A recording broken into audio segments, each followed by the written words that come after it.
He won the jackpot and threw me out like trash. Cameras flashed, people cheered. And he told the world I was just a chapter he had to close.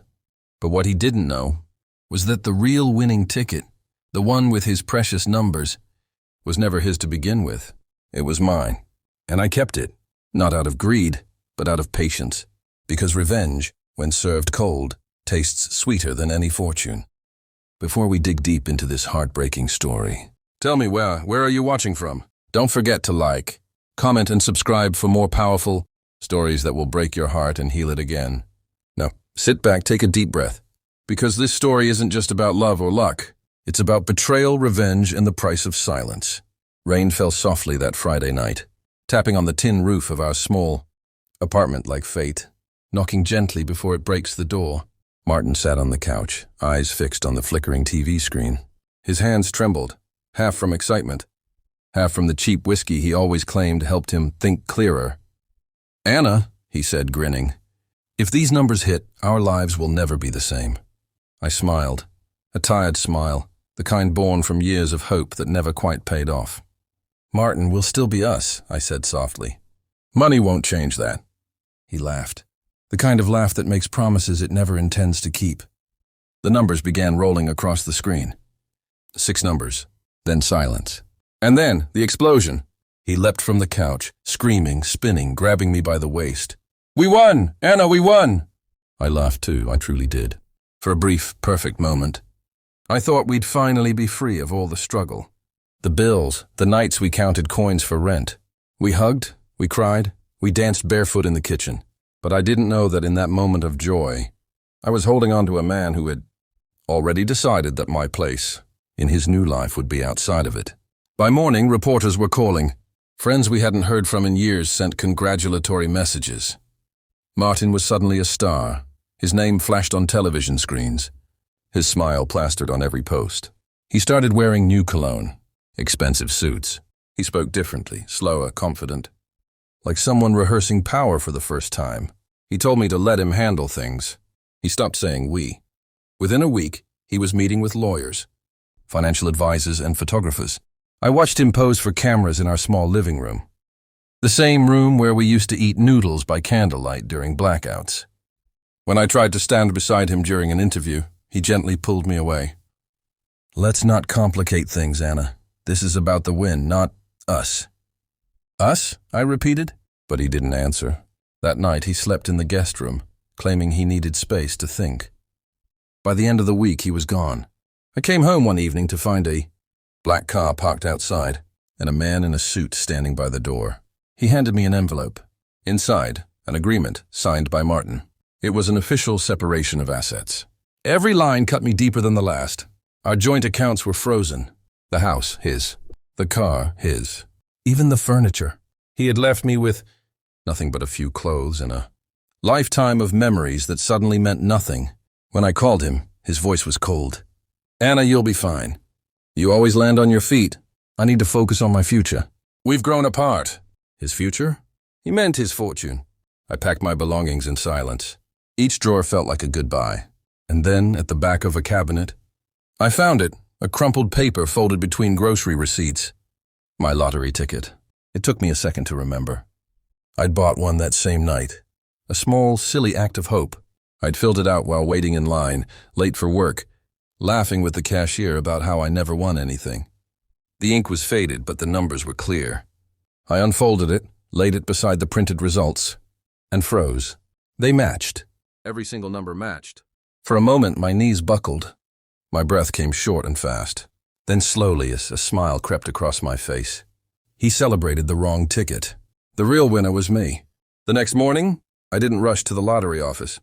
Revenge, I realized, wasn't about speed. It was about precision. Martin had taken everything but my dignity, and I wasn't going to lose that in a fit of anger.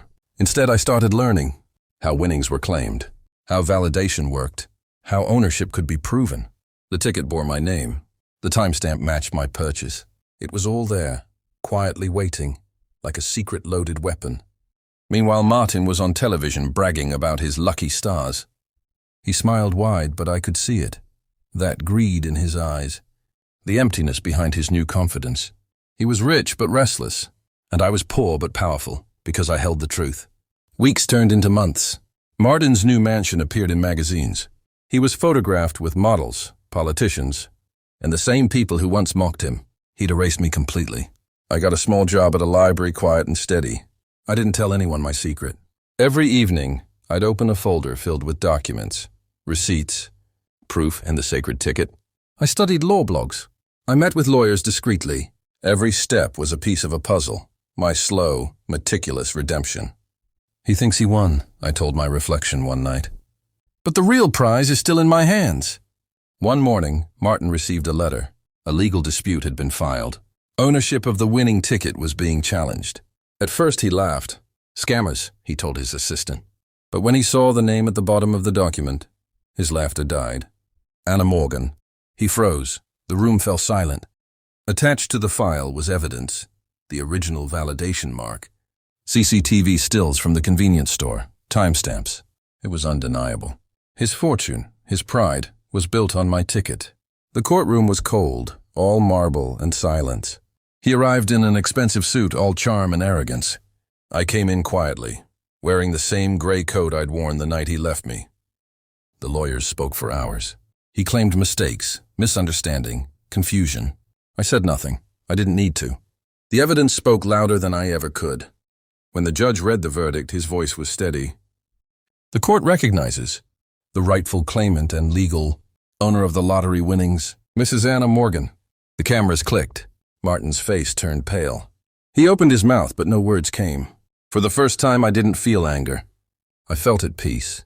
Headlines exploded. Millionaire loses fortune to ex-wife. Love lies in lottery. His empire crumbled overnight. His friends disappeared. His mansion was seized. His new love left him before the ink dried on the court order. As for me, I didn't buy a mansion. I didn't throw parties. I opened a community center for women who'd lost everything, just like I once had. When reporters asked if it was revenge, I smiled and said, "No, revenge fades, but freedom lasts." Years passed. One morning I sat by the window, sipping tea as the sun poured through the curtains. I picked up a plane ticket on the table, a one-way trip to Santorini. No cameras, no crowds, just peace. I smiled to myself and whispered, "You thought you won, Martin." But the real jackpot was walking away free. As the wind brushed my face, I folded the old, faded lottery ticket one last time and tucked it into my journal, not as proof of victory, but as a reminder that sometimes the universe waits for you to stand up for yourself before it hands you your destiny. And when it does, you don't just win, you rise. The ocean roared outside Anna's cottage, its waves crashing against the rocks like a warning. The world had long forgotten Martin. The scandal had faded. The papers had stopped printing her name. Peace, after years of chaos, had finally belonged to her. She sat by the fireplace that night, her hands trembling slightly as she unfolded the old lottery ticket. "If you find this, it means I was right. There was another winner. Don't trust anyone, not even Ilara." The fire crackled louder, throwing dancing shadows across the room. Anna's mind spun. Ilara White, her lawyer, her savior, her friend, the woman who helped her win everything. Was it possible? Has she been used all along? Then, as the storm outside howled, her phone buzzed. A message. Unknown number. No name. "You thought you won, Anna, but the real game is just beginning." The screen flickered once, twice, and then went black. Anna froze, the second ticket trembling in her hand.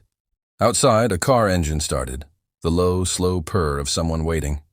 She stepped to the window, and in the reflection, behind her, a shadow moved.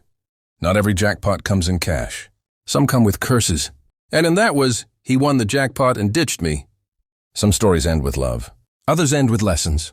So tell me, what would you have done if you were Anna? Drop your thoughts in the comments below. Don't forget to like, share, and subscribe for more stories that'll keep your heart racing and your mind spinning. Let us know, where are you watching from? Stay tuned, because the next chapter, it's darker than you think.